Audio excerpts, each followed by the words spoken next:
کوردستان پەناگەیەکی ئارامە بۆ زۆرێک لە پێکاتە نەتەوەیی و ئاینی و ئاینزا جیاوازەکان. لەبارەی ئەو پێکەوە ژیانەی هەرێمی کوردستان چی دەڵێیت؟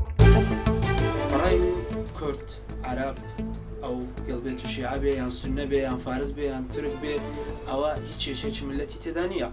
چکە هیچ ئەوەکەم نییە بەڕای من کە من کوردم یان خێزانەکەم عەرەبە یان برادەرەکەم عەرەبە یان برادەرەکەم ئێرانیە، ئەوە نەبێتە کێشە لە بینی ملەتدا. دەتوانم بڵێم لە هەموو جیان تقریبان نزبەیەکە ڕێژەیەکی بۆ دابنێ، لەوانەیە ڕێژەشی 75 تا 70 جیاوازی هەبێ و ڕاستپێستە یان ئیسلامە. لە کوردستانیش ئێستا عەرەبە و کوردە و تورکمانە، ینی زۆر بێکەوە بە ئاستێکی ینی تێکەڵاو بوو.